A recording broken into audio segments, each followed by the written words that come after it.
हाय, मेरा नाम है रजत और मैं हूं आपका एचआर प्रोफेशनल। ये वीडियो उन लोगों के लिए है जो डरते हैं एचआर से बात करने के लिए, जो सोचते हैं अगर हम एचआर से बात करेंगे तो शायद कंपनी हमें डिस्क्वालीफाई कर देगी, हमें ब्लैक लिस्ट कर देगी। तो आपको डरना बिल्कुल नहीं है। आपको मैं प्रूवन स्ट्रेटेजी दूंगा जिससे आप में कॉन्फिडेंस भी आएगा और आप जब बात करोगे आप में प्रोफेशनलिज्म भी दिखेगा।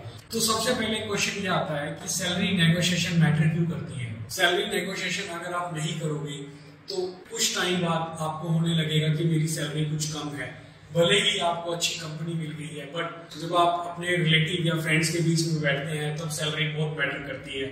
उस टाइम पर जब आपको फील होगा कि मेरी सैलरी कम है, अपनी इच्छा से कम सैलरी पर ज्वाइन कर रहे हो, तो कुछ महीनों के बाद आपकी प्रोडक्टिविटी भी कम होगी, आपका मोराल भी डाउन होने लगेगा और आप इतने फ्लेक्सिबल नहीं हो पाओगे कंपनी के साथ, और वही चीज आपके लिए एक ड्रॉबैक बन जाएगी। तो हमें हमेशा नेगोशिएट जरूर करना है। इसमें कुछ लोग गलतियां करते हैं। फर्स्ट गलती क्या करते हैं, जॉब ऑफर एक्सेप्ट कर लेते हैं। जैसे आप किसी शॉप से मोबाइल परचेज करते हो, कुछ टाइम बाद आपको पता चलता है कि दूसरी शॉप पर वही मोबाइल 20% ऑफ पर मिल रहा है। ऐसे ही जब आप किसी कंपनी में जॉब करते हो, सेम पोजीशन पर आपको जो सैलरी मिलनी है किसी और कंपनी में उसी पोजीशन पर उसको 20% ज्यादा सैलरी मिल रही होगी। तो हमेशा अपनी रिसर्च कर रखनी है। जैसे आप ग्लासडोर पर, लिंक्डइन पर या Naukri.com पर अपने प्रोफाइल से रिलेटेड सैलरी चेक कर सकते हो, तो उसमें आपको अपना आइडिया हो जाता है कि किस रेंज में आप अपनी सैलरी नेगोशिएट कर सकते हो। दूसरी गलती क्या करते हैं, सर मुझे ज्यादा सैलरी चाहिए, मेरा फ्रेंड उस कंपनी में ज्यादा सैलरी ले रहा है तो मुझे भी ज्यादा सैलरी चाहिए। ऐसा नहीं बोलना, कंपनी को कन्विंस करना है। जब आप सैलरी नेगोशिएट कर रहे हो, आपको कंपनी को कन्विंस करना है कि आपने क्या प्रोजेक्ट्स किए हैं, क्या अचीवमेंट है, क्या सर्टिफिकेशन है, क्या आपने एक दूसरी कंपनी में कॉस्ट सेविंग की है। अगर आप ऐसे ही बोल दोगे सर मुझे ज्यादा सैलरी चाहिए, मेरा फ्रेंड उस कंपनी में इतना ले रहा है तो मुझे भी इतनी दो, वो बिल्कुल गलत है। उस तरीके से आपको नहीं बोलना, ये एक मिस्टेक है। थर्ड मिस्टेक ये करते हैं, कुछ लोग एग्रेसिव हो जाते हैं, फाइट करने लगते हैं। नेगोशिएशन ना तो एक फाइट है ना एक बैटिंग है।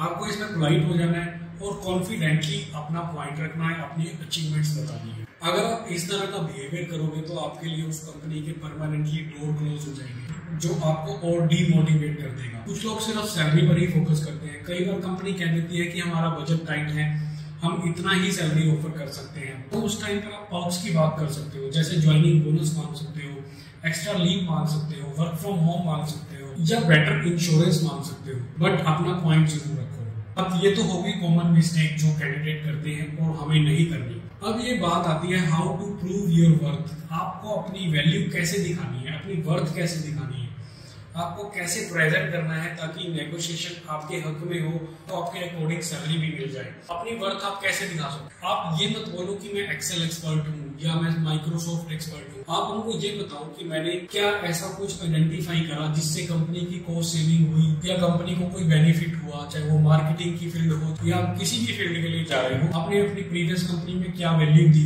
उसके बारे में आपको बताना है। आप जैसे एग्जाम्पल दे सकते हो कि मैंने अपनी कंपनी में एक सॉफ्टवेयर सब्सक्रिप्शन आइडेंटिफाई की जो कंपनी 10 साल से यूज कर रही थी और मैंने उनको एक चीपर ऑप्शन बताया जिससे कंपनी का बहुत सारा पैसा बचा और कंपनी ने मुझे उसके लिए अवार्ड दिया। और आप इसमें ये बता सकते हो कि आपने अपनी कंपनी में जूनियर्स को ट्रेनिंग दी जिसकी वजह से उन्होंने अच्छा परफॉर्म किया। आप ये भी प्रूव कर रहे हो कि आप एक ट्रेनर हो और आप एक लीडर भी हो।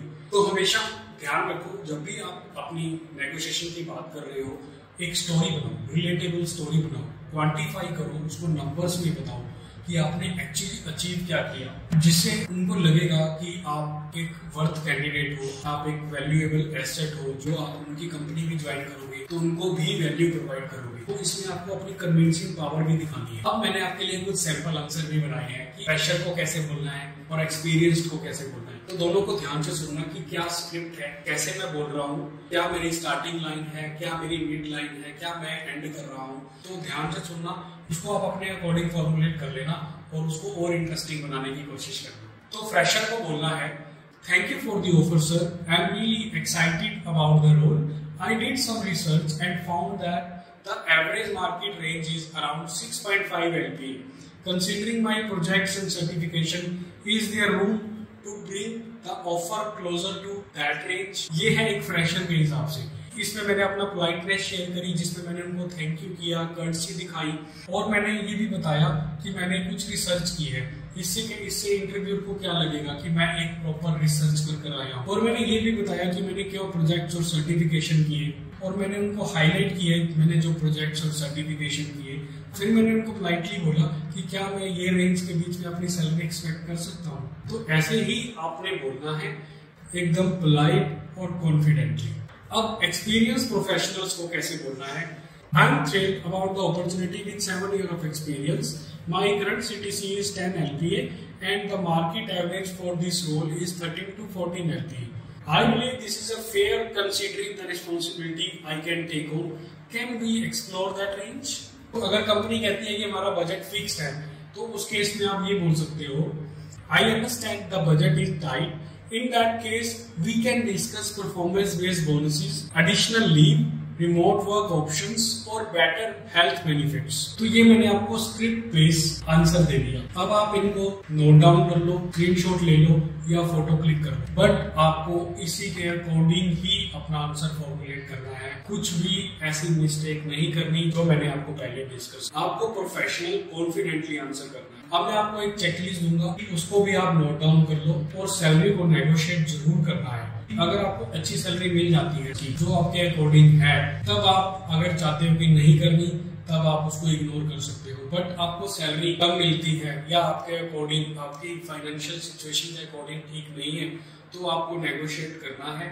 तो अब मैं आपको क्विक चेकलिस्ट जो एक रिकैप है इस वीडियो का, वो मैं आपको बता देता हूँ। फर्स्ट आपको रिसर्च कर जानी है, मार्केट रेट को चेक करना है, ऑनलाइन चेक करना है, ऑफलाइन भी आप उस कंपनी के एम्प्लॉइज से पता कर सकते हो, बट आपको इसमें रिसर्च कर ही बात करनी है। सेकंड, आपको अपने वैल्यू को जरूर प्रिपेयर करके रखना है। जब आप सैलरी को बढ़ाने की बात करते हो, तो आपको अपनी वैल्यू भी दिखानी है कि आप करंट कंपनी या पास्ट कंपनी में क्या काम कर चुके हो, क्या अचीवमेंट है और क्या आप नई कंपनी में उसको ला सकते हो, वो भी आपको वैल्यू बतानी है। वैल्यू एटलीस्ट 2 या 3 हो, जिसको आप जस्टिफिकेबल भी कर सको विद एग्जांपल के साथ। तो ये भी आप नोट कर लो। थर्ड, आपको पोलाइट रहना है और कॉन्फिडेंट रहना है। पोलाइटनेस नहीं छोड़नी, आर्ग्यू नहीं करना, फाइट नहीं करनी और हाँ बैगिंग भी नहीं करनी, बट पोलाइटली और कॉन्फिडेंटली आपको बोलना है। फोर्थ पॉइंट ये आ जाता है, अगर कंपनी का बजट फिक्स्ड है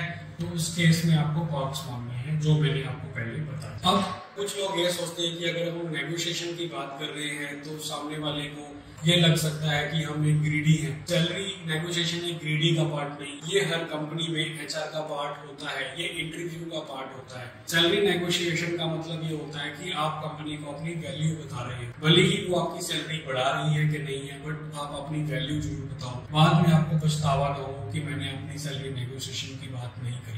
तो आज की वीडियो में जो आपने सीखा कि कौन सी मिस्टेक्स आपने अवॉइड करनी है, अपनी वैल्यू कैसे बतानी है और सैलरी को अच्छे से कॉन्फिडेंटली पोलाइटली कैसे नेगोशिएट करना है, और साथ ही मैंने आपको step by step proven formula with script example के साथ दिया है।